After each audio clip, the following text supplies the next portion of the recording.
Chat. Chat. This is drip. I think it's drip. Got an eerie one today. There's a lot of wind activity going on. My door keeps rattling because of that. And then this is a odd camera angle. So this is like a Halloween special or something. I don't know. But number 10 made it to 10. Happy with that.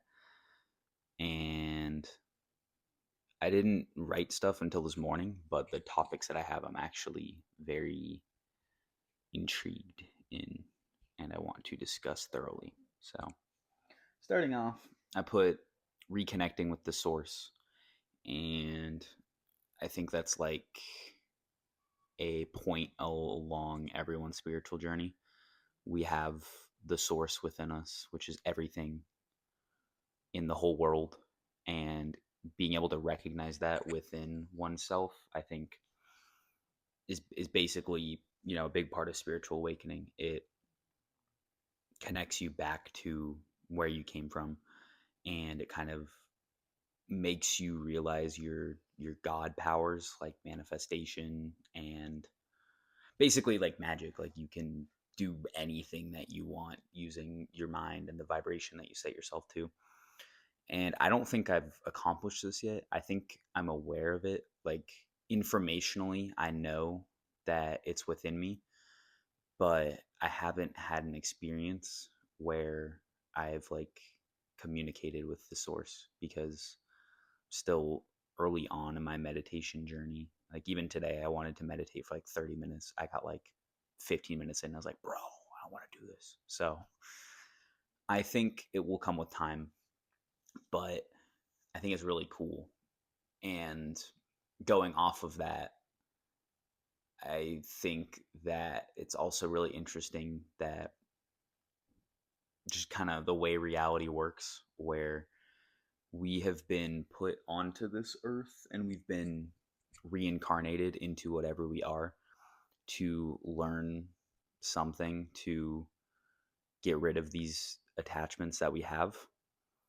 And it's almost like a game of, recognizing that we come from this holy, eternal God thing, God Himself.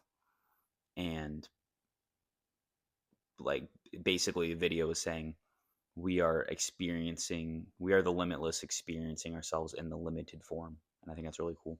So pretty neat trying to connect with that. It's almost like erasing your save file, I guess. Like 100%ing a game, and then you erase the save file and you act like you've never played the game before. That's basically what seems like this existence is. um Second one, this one I also find interesting. It's a thought I had earlier. A thought. It's foreshadowing. Um, I have started hearkening or comparing my brain and thoughts to almost like an addiction or like a unconscious habit, because my experience of addictions is it's something that your body and your mind is so used to that it becomes a habit, it becomes part of your routine. So it's like, oh, I got home, time to smoke my cigarette. Oh, I'm feeling sad, time to do the thing that makes me feel good and makes me feel safe and secure. And I have kind of recognized that in my attempts to stray away from giving my thoughts attention. And I think that it works in a similar way to not giving addictions, the power that they have over you, where instead of being like, oh, stupid, you, like having the shame, being like, oh, I engaged in it again, I'm so mad at myself. That's just going to make the problem worse. It's going to repeat the cycle.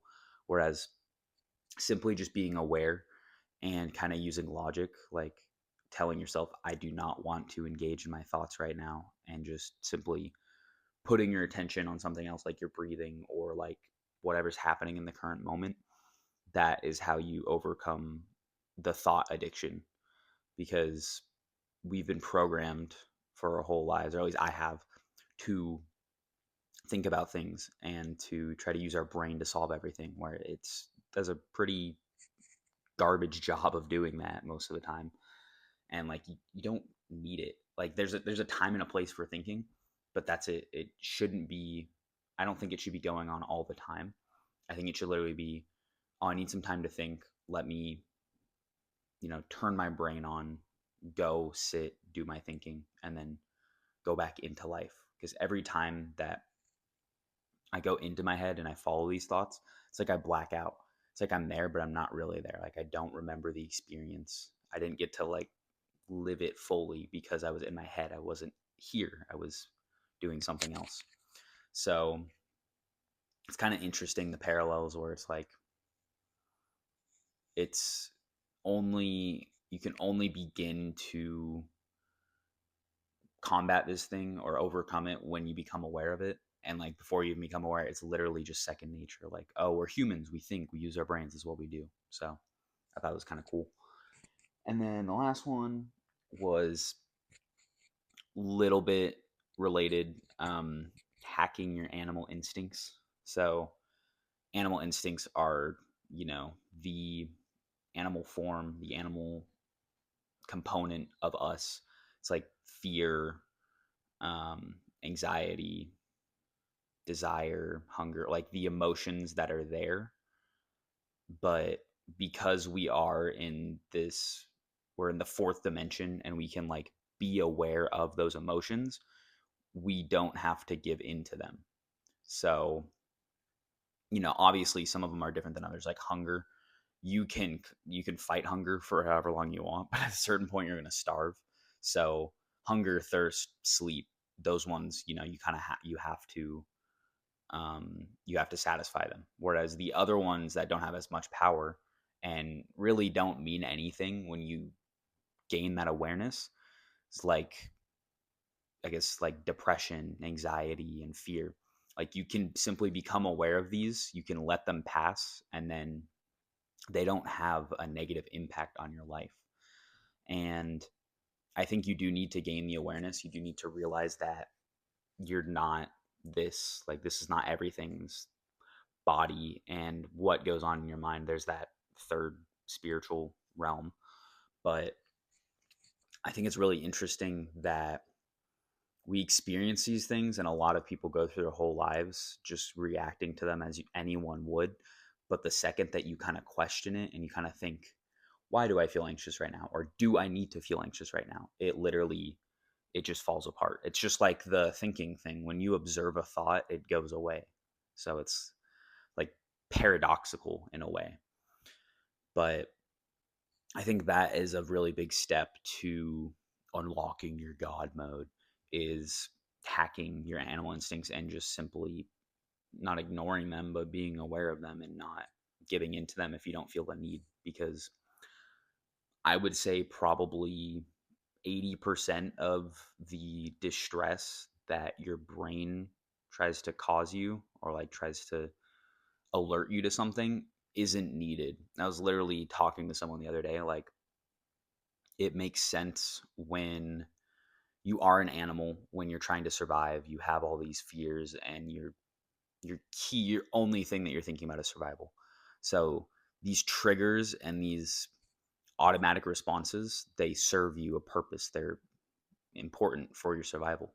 Whereas now we live in a society where, like, you have all the food you could ever want, you can sleep anywhere, there's no danger really. And a lot of these emotions and these triggers and these tells, they don't serve their purpose anymore.